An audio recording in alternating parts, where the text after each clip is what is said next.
To believe in oneself is the greatest gift that my teaching could bring to students who anyway will succeed finding themselves, revealing themselves, helping in turn themselves and their own students. My students are my colleagues in Path of Life.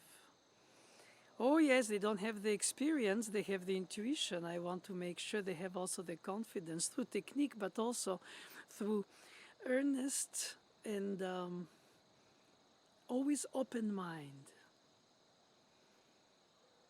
I find that it's a very dangerous world, not only in art, music, or teaching, that so many people who can be so self-sufficient, so arrogant, so truly appealing, unfortunately, on a short term to people who search for themselves, can become beacons of what people search for. Being humble and earnest is weakness. I think is important to spend one's life bettering oneself in order to better the others, not for oneself. I find that the true and profound reward is to see a student succeed artistically, pedagogically. I feel so thankful that I was given a chance to be on the path of these students, to have given my best for their realization of their own goals, at least while they were crossing my path. Avoid self-sufficient people who will mirror at them short-term easy effects. It's appealing. And the difficult thing is to tell them, to the students, that what one believes truly is what they can develop and become. And it takes a path of difficult ways, and it's not all just so simple. And I find that everybody is searching for a way to justify what they're doing, who they are, and I find that enlarging horizon lines for students is rewarding. Because I find that I know that they'll go through these paths and develop creative things I can't even think of myself. But I know that they will bring so much good, interesting and food for thought around them for their own students onwards. The problem with the mediocre people who are self-sufficient is that they're very charismatic and extremely good at marketing themselves so that everybody follows them.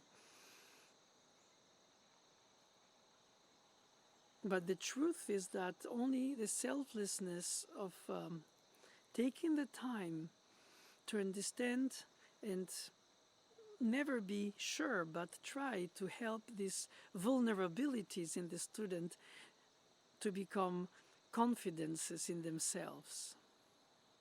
Too much competition, too much false expectations, too much short-term excitements that are supposed to bring the solution, like a lottery that you win and then all your life becomes magically easier.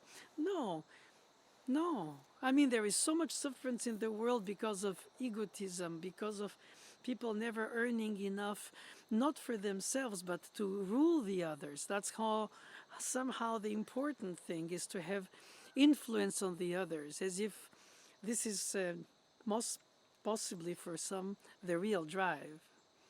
Not obviously in music teaching.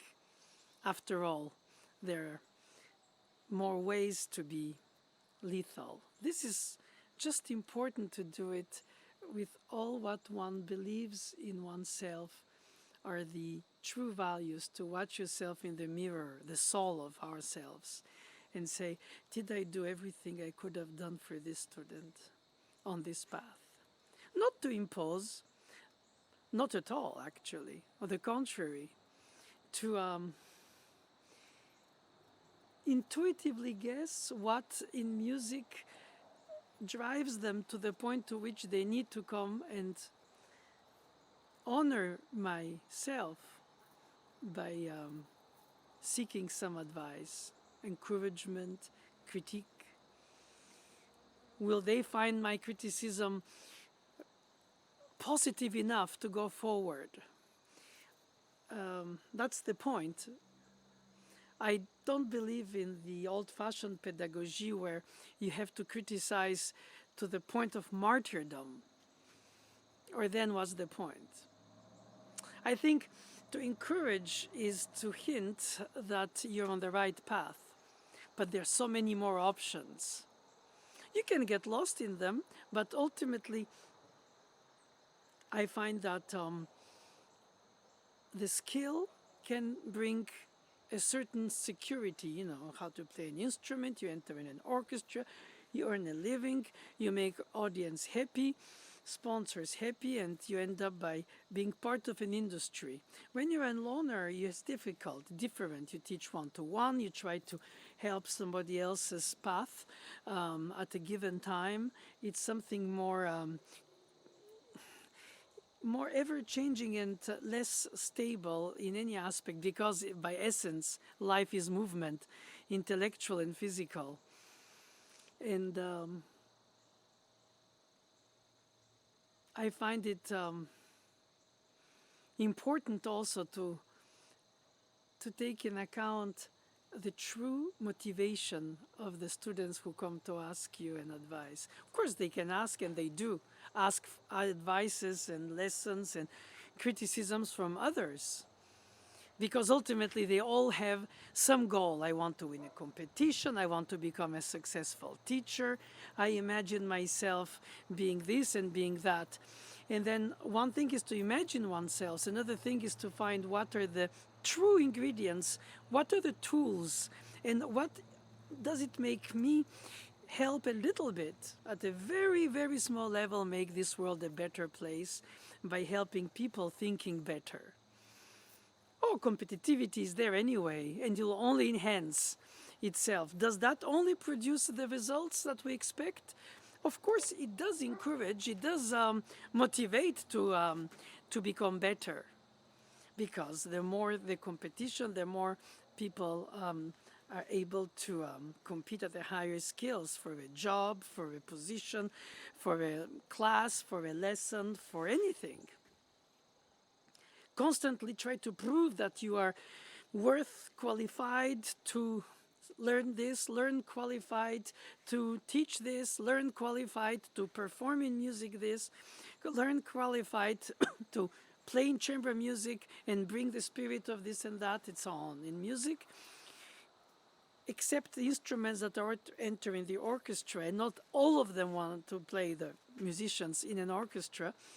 In chamber music, which has a limited market, as they would say, but it's not about the market, it's about the conviction. Chamber music is the most wonderful way to summarize the ideal sharing at the minimal level. Societal sharing of the goods that we are given, the bountiful of things. Oh, and then solo. What do you do when you're solo? You just try to become better? Well, you can do that at all levels. Better muscles in front of society by going to exercise, or being an attractive actor that can people dream, or perhaps when they watch you, or write a book that people will love to immerse themselves in it, or make a film. Well, that's very, very high stakes. So few get there. Some have to do the jobs that are necessary. But in each level of jobs well done, there is a meaning to it, which I find so beautiful. And that's why I'm so much thankful for everybody in my experience on earth. Because I find that everybody is respectable and respected, and sometimes the disrespect hurts me. Not towards me as much as it should, but in education probably too, but when it's disrespect to others. Not the dead composers, after all, the essence of their work is beyond themselves. That's why we enjoy working on their works more than on them. But on the very students themselves and what they become. It's beautiful to imagine one's future and then to look at it backwards 40, 50 years later and say, how much did they succeed of my dreams? How much did they compromise? How much did they give up because people, exist? I mean, you have to accept it. Even if I'm not armed with shields against them, the mediocre people are strong. The mediocre people are manipulative. The mediocre people can make you doubt in your own abilities, because that is basically what makes them driven. I mean, you have to accept. You can dislike, but it's a fact. And since I know also that personally I don't, because I didn't receive it in my education, have shields to protect myself in these situations, I would like to help the students too by giving them the true values of what is expected in their interpretation, in the composition, in the performance, in the thinking of the pieces that they will share with an audience in performance or in teaching. I will not solve by my own goodwill the unfairness of the earth situation with people taking advantage of people at all levels, people enjoying ruling others with money or whatever, or people creating a sense of necessity to satisfy their mediocrity. They probably suffer too. But I find it very important to think without naivete that the true intentions prevail over the manipulative mediocrities. Not right away, perhaps not even in the lifetime, but ultimately, yes, I'm not going to give up. And of course, most of the teaching is by example. I believe that, so to me, not only by concepts.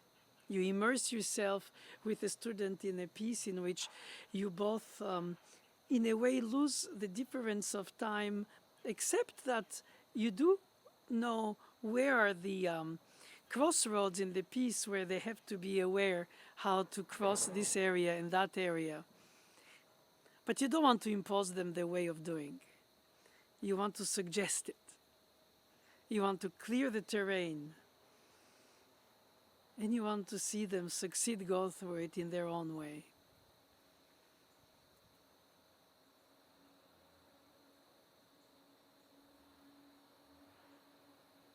Very rewarding. Silently inside ourselves, we feel that.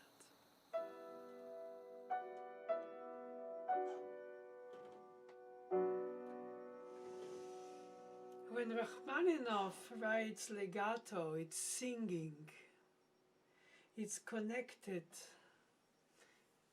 And I like the idea that you keep the first dotted eighth and the last eighth of the triplet, which is the same, because you have a passing, but in fact neighboring tone,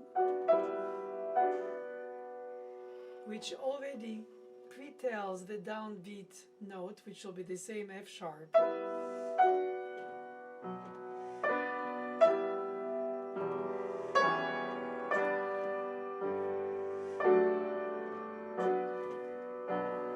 this kind of pleading. D, E, C, D.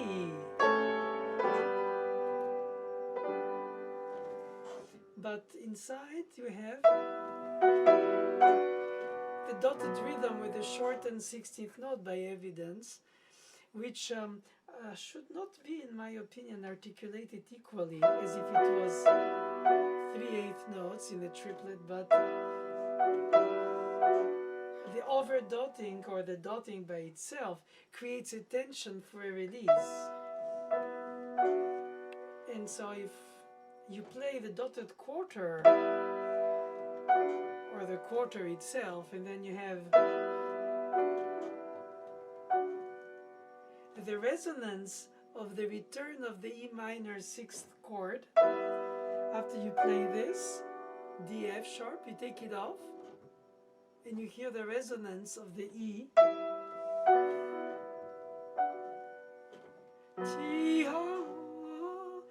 I find that more intuitively intense and at the same time subtle to hear it in absence.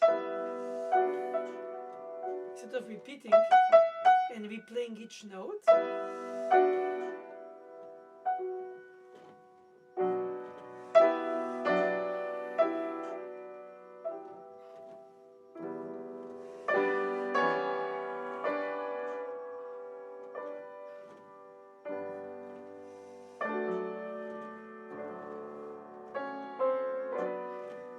Sergei.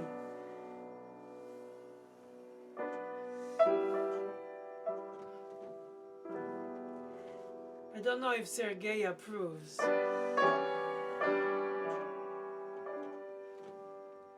But I find that legato diminuendo without reinstatement of the consonant, just the vowel ta ha ha that pronounces and that stays and waves off.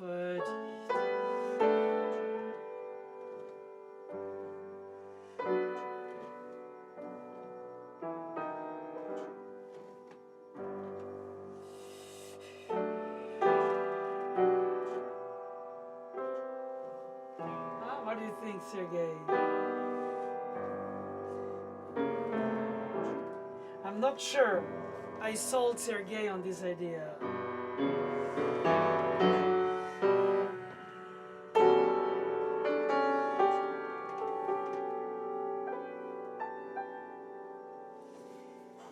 But nevertheless, I am the pianist and I decide to do something. Okay, not many people will agree, but why not try? Because I think it adds to that melting of the resonance, a sense of hug, and then at the same time of something that vanishes.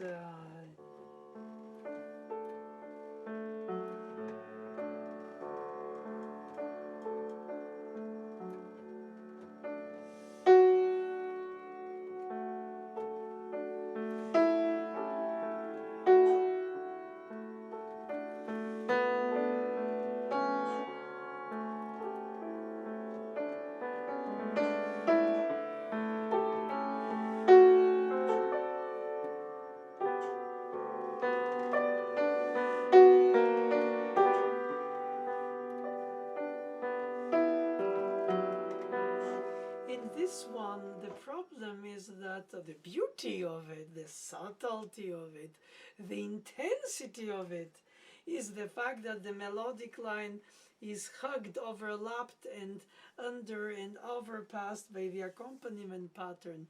So Scriabinesque for Rachmanaoumoff.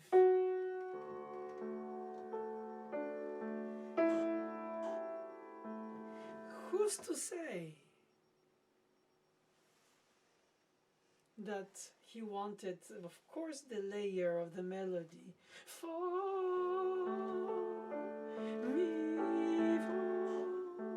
fa, si, do.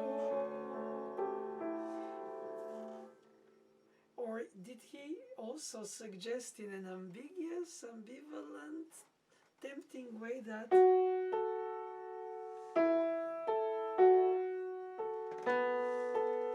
by overlapping the A over the F sharp, unless you really play soft the top note. If not, you combine.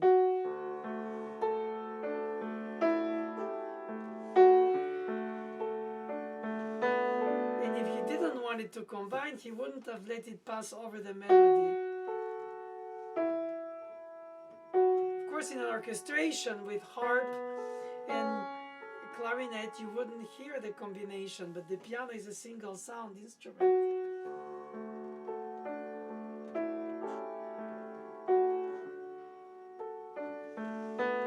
Of course, you have to take into account the decay of the melodic long values in order to not have the short overlapping eighth note just arrive to land there during the drop of the resonance of the long note. Of course, you cannot play it loud. It already says mezzo forte with pianissimo. I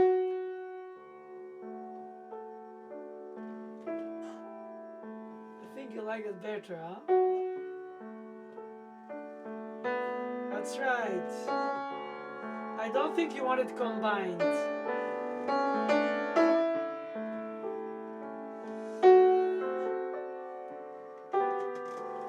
Yes, Sergey.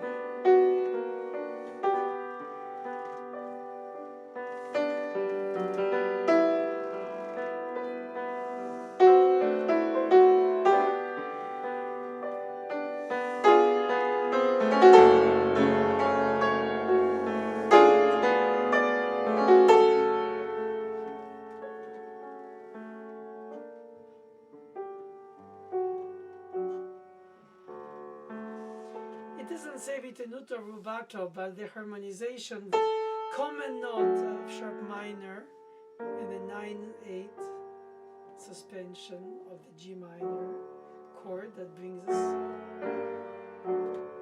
back to the D major triad, which is relative major, but in this case tonic. By the time the suspension arrives on the third beat, it's dead, or almost, so you have to play it more before.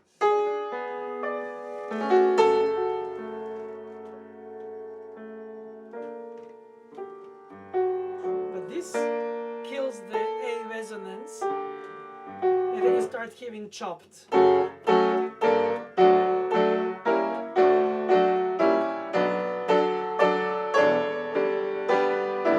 That's a little bit unsophisticated, okay, Sergey, I made a little bit of a caricature.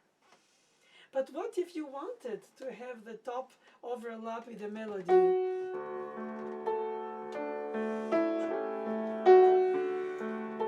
There is this theory that because the piano doesn't have as an instrument the capacity to make a vibrato sustained,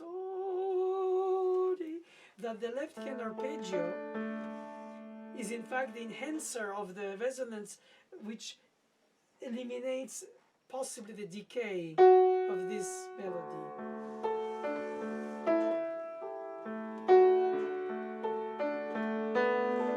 On paper is very tempting, but in reality I think it just cuts off the resonance of the exhaling F sharp.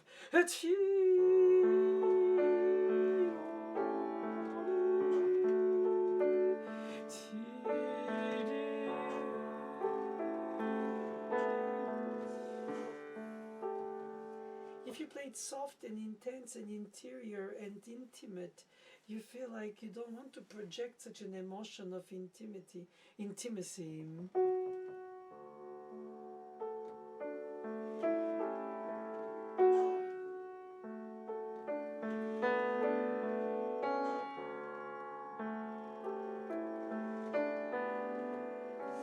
But then the eloquence of the projection of the sound of the mezzo forte should be played without the unichord down the beat when the melody plays, and put it again for the accompaniment. Take it off on the next melodic note, put it back off, on, off, on. Naoumoff, Naoumoff. I know it's cheesy.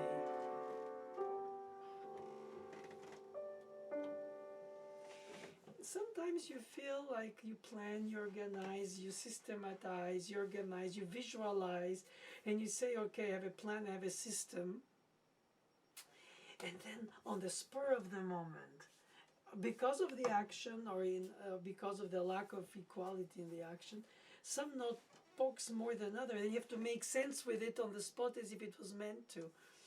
But then that's the beauty also of the performance, is that it's always, while you plan, you adapt. You adopt the unexpected, you adapt to it. And I think that is the most important. You practice in order to react to the unexpected rather than trying to implement the planned. Of course, best is to tend it, but the more you can control the different weights on the tip of the finger, yes, but sometimes the acoustics, the instrument don't respond like you expect. I find that this adaptation on the spot is even more moving, because you have these harmonic progressions that overlap, morph into another, like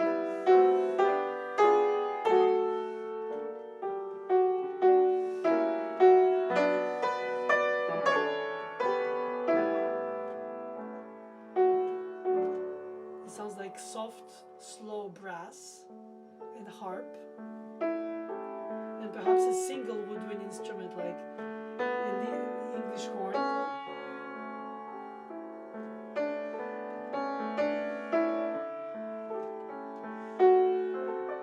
And then add to that a little bit of rubato. Now that's very difficult to define. A hint, it's an exaggeration, to have the second beat come a bit earlier and the third beat a little later. A flux and a reflux. And then the melody totally independent of that accompaniment, slight sway.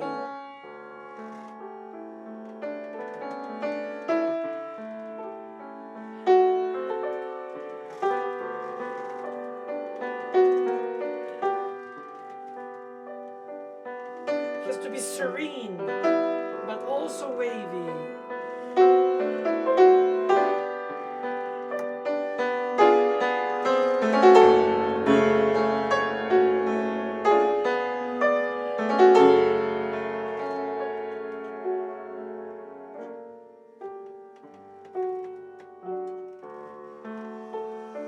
Such a nobility, such intensity and reserve.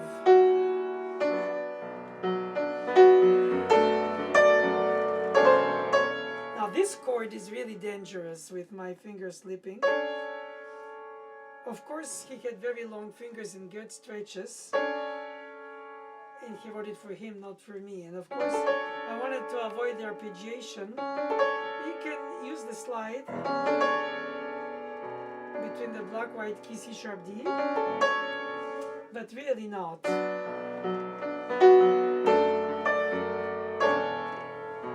Is that better? Huh? He says it doesn't matter. Sure, to you it's easy.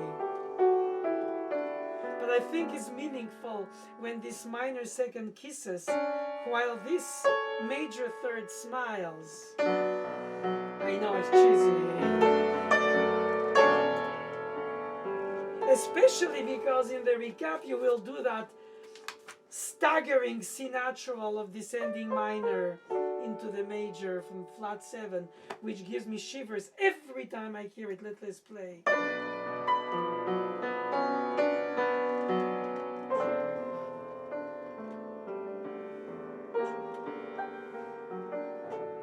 And you only reserved it for the end. Why didn't you do it in the first time, huh?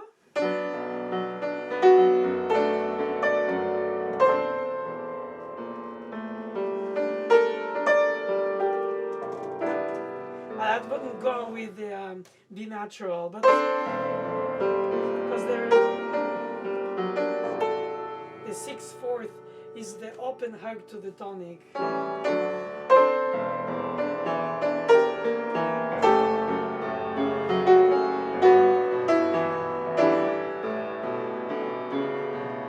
Or something like Piotr Ilyich Tchaikovsky.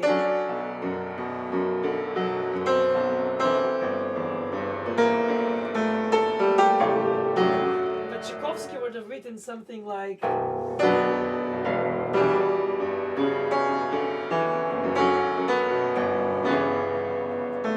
loved those 6/4. They so much express, like in the Sixth Symphony. B minor is the brooding key for Sixth Symphony. And here for you. Yeah, with the arpeggio it doesn't work, you're right.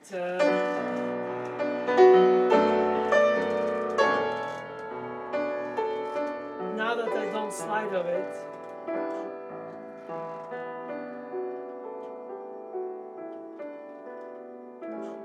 But that time, Sergei, the E dies. I have to re-strike it before. It doesn't matter? Okay. Or then it cannot be piano. I accept everything under it.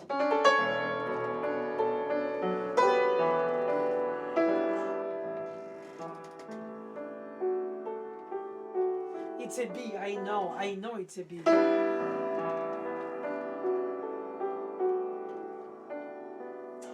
But when I repeat the E on the E, it's too late. It has to be restricken before, I'm sorry.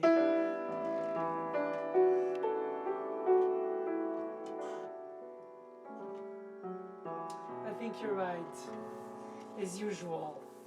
It doesn't matter.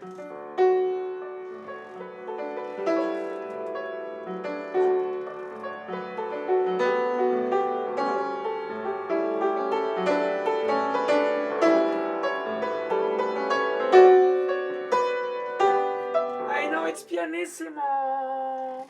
I'm overstating everything. The 2 against 3, the flow of the triplets, the arpeggio of the left hand, which is too resonant with the piano's pedal. And then the G to the F. I know there is no stem, but I think it's subjectively no, objectively yes.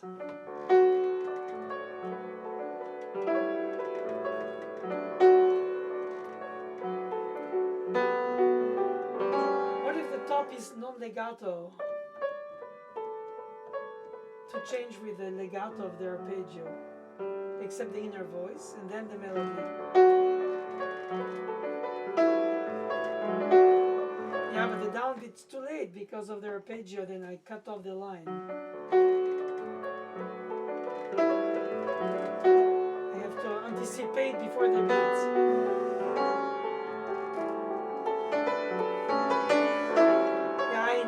Do, re, mi, crescendo, but it's piano.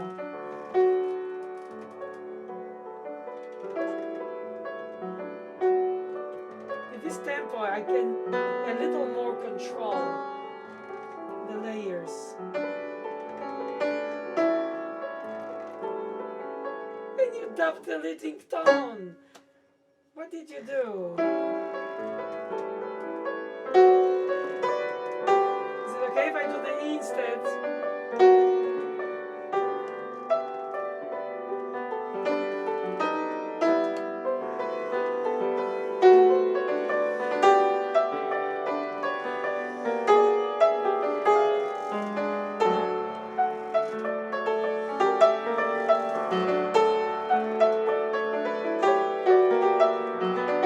So the problem is that you expect to hear a serene melody, an agitated top decoration, a flow of up and down stream arpeggios. It's 3 pieces in one. Then you have too much of the agitation, I don't have too much of the serene melody, and then the harmonization with the pedal overwhelms everything.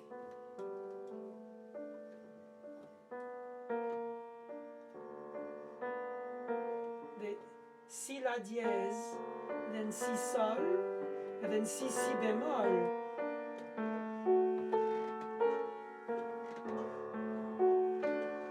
Ouais, j'ai besoin de 2 mains, I need 2 hands, 2 ruky.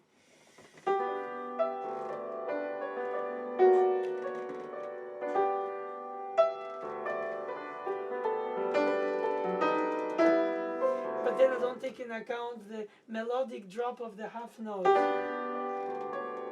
Sorry, mi, re, si. Huh? That's better, huh? I know it loses intensity.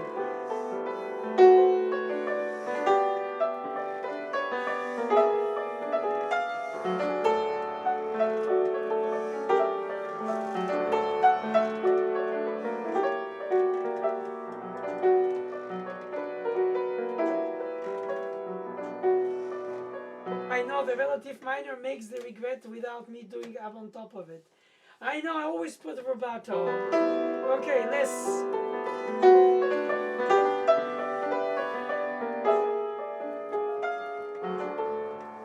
Okay, we cannot do that, we stop and start like this. I'll take it the whole page.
It was A sharp. Why didn't you do it?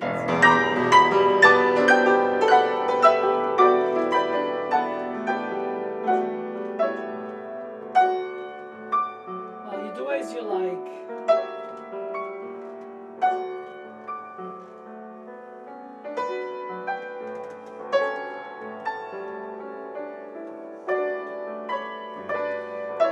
I know it's an A.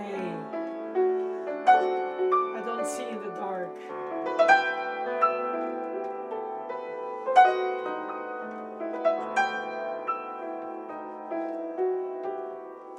Yes, I know, I disappointed you again. Gosh, I'll work on it if I have 3 hands and 2 brains. But nevertheless, that should have been a La sharp in the left hand. And it would have been a perfect imitation, but too guessable. I'm sure that's why. Predictable, worse than guessable. You and your imagination. But you're so right. It's so subtle. It's so meaningful. Mon Dieu. О, Боже мой, скажи, почему? Почему так невозможно?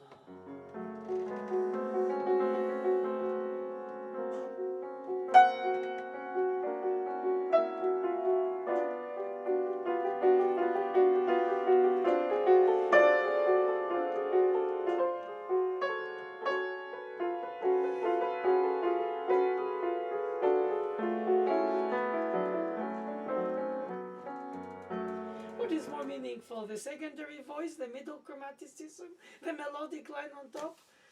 Душа моя, скажи, почему не возбиваем?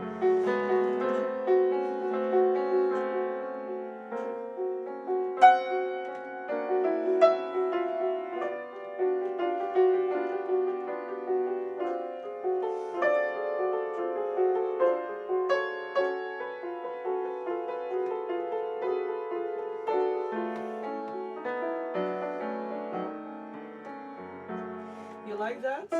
No, probably not. Do, si, fa, la, re, do. Or perhaps it is re, la, do, si, fa, la, fa, do. I think it's re, re, do. I know you have all these chromatics rising. Душа моя.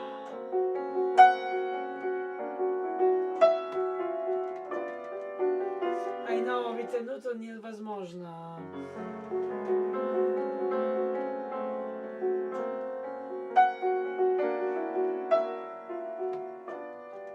How can I not do it? It's like Fritz Kreiser sliding.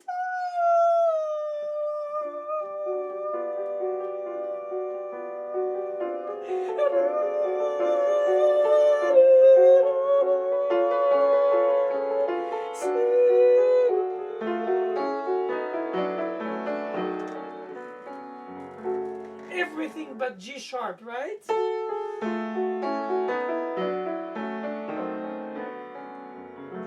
And there no ritenuto either. I know. Diminuendo not too early. Pianissimo no ritenuto.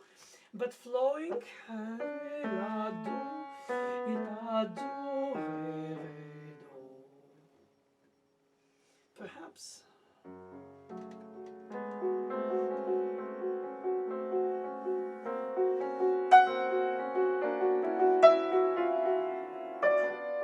Perhaps the system is to cross the hands. What? No. Not, no. No, I see chromaticism everywhere. Is not? Is not better? I knew it.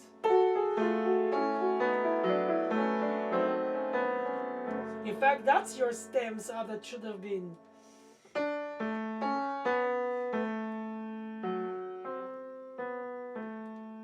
Almost. Mais pourquoi pas?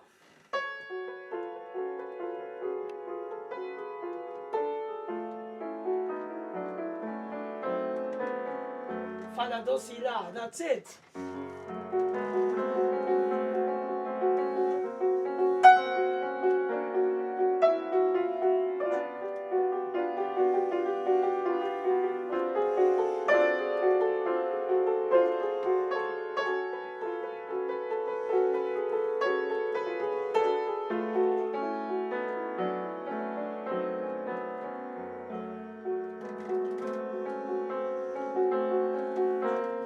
I know you don't like when I do these creative ones. Johannes accepted it for this. When you used to play in concert, didn't you do that?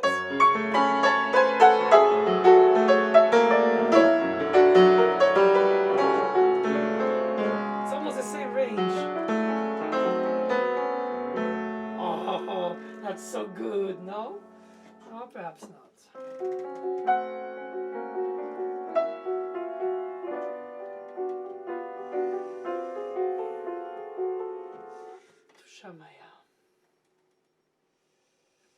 I wonder how Silotti played it. More strict, perhaps, more rhythm. But this loud guy played too fast, in fact.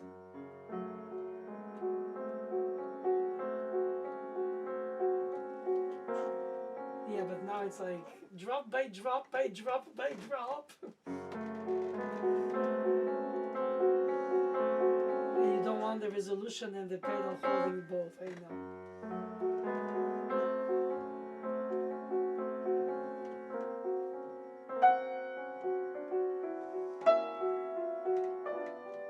Almost without ritenuto, but pianissimo still.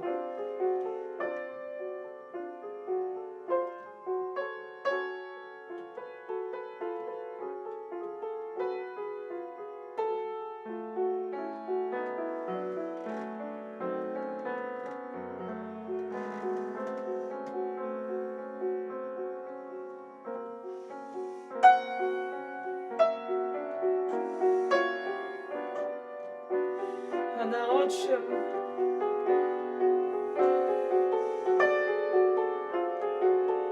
Хорошими глазами.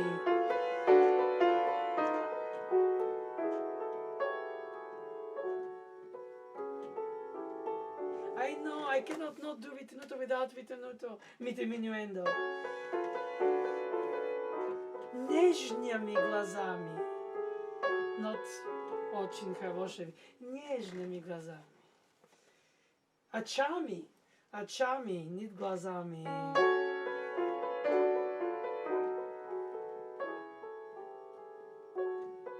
So the same without ritenuto.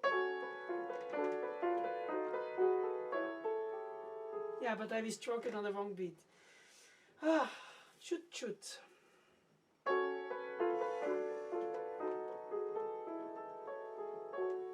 Almost, huh? Well, I have to refinger it, redispose it.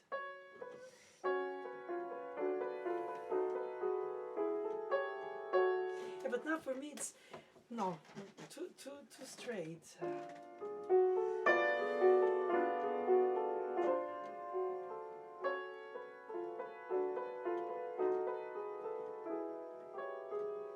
Almost. We're almost there. Chut.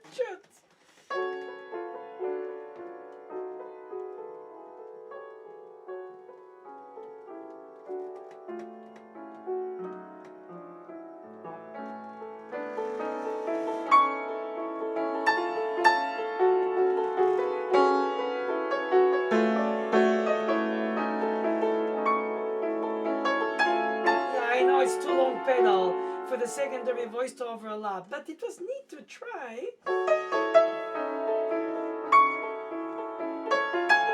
The hope of the relative major. I know, flat 7.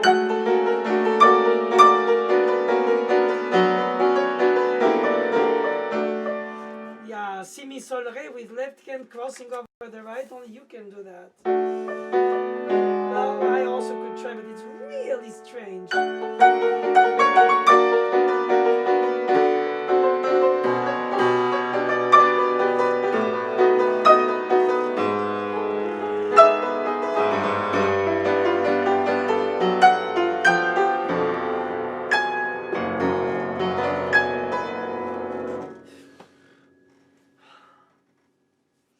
Oh, that climax, c'est quelque chose, hein?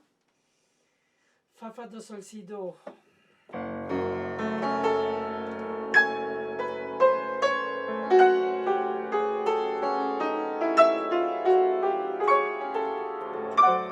How to sustain the dying but non-decaying connected half notes with the rising chromatic.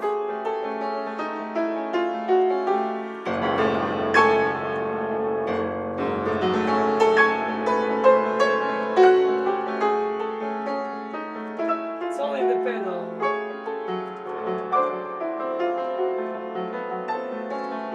Did you want these arpeggios on the beat? Yeah, I know you do. If it's before the beat, it adds time and it kills the melodic line purity. Or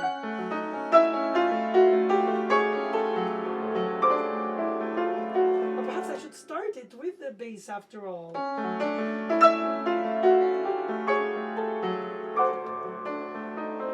Yeah, sounds like Bach.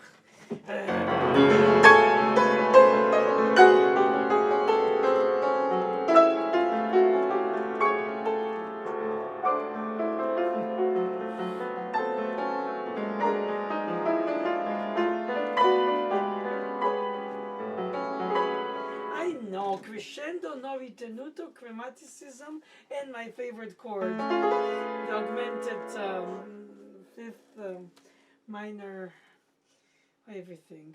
God.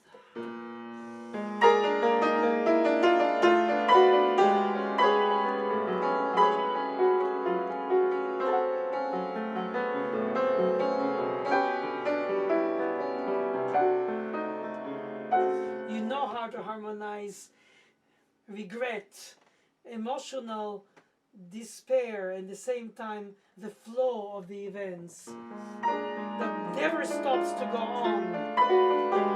You want to seize that time, but you don't have the right.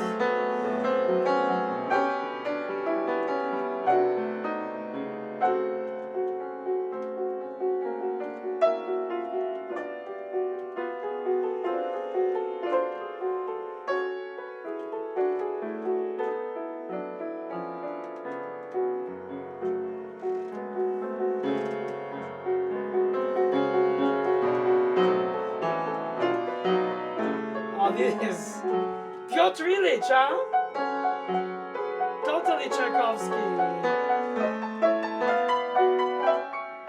With the Re sharp is better? No, you don't want? Okay.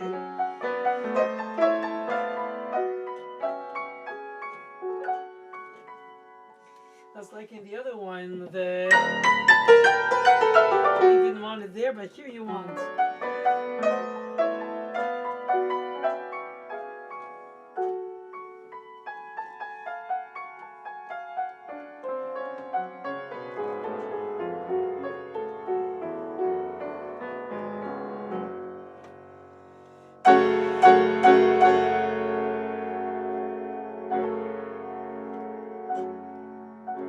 I'm sorry, I cannot do it. No matter what.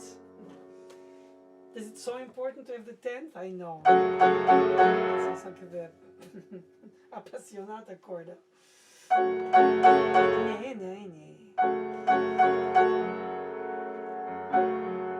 Just after it?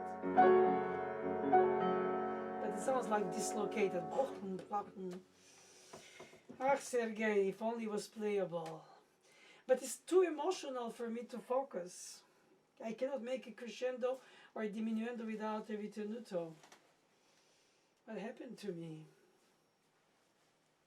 Remember when I was younger, I could play straight all these. But now they touch me to the point to which I shiver when I play.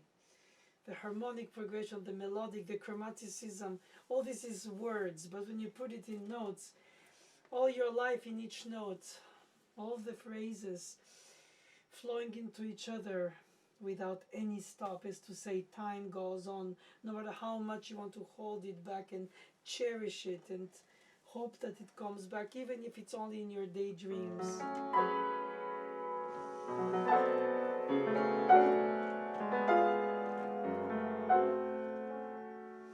Me all too, I also did that.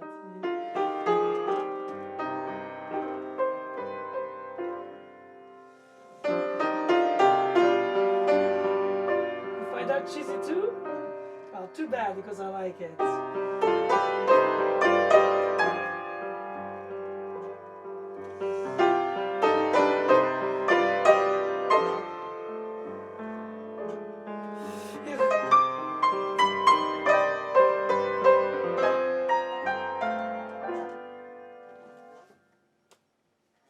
Dusha Maya.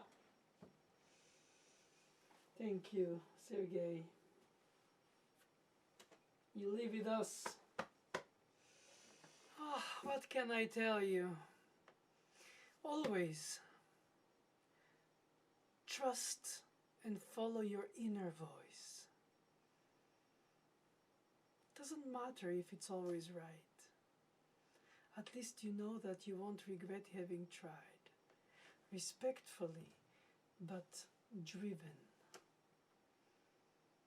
As you noticed, when I work on pieces, I talk to the composers literally. Worst thing is they talk back to me, but of course, it's a make-believe. But it helps on the spot. For having worked with many living composers, even the dead ones are alive.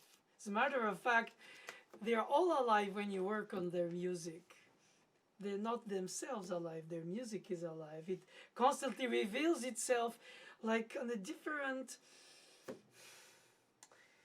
lighting, another way of organizing the layers of flow, emotion, expression, shiver, that little rubato shiver, but not too much, and always not, well,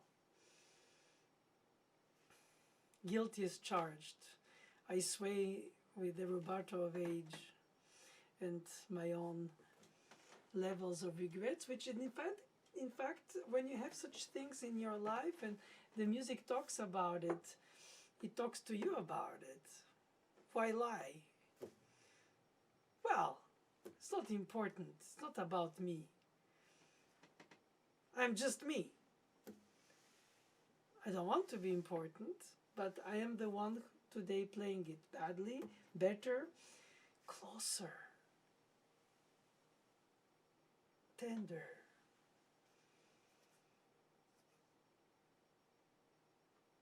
It's not the detail that matters, it's the phrasing, like sunset or a new day.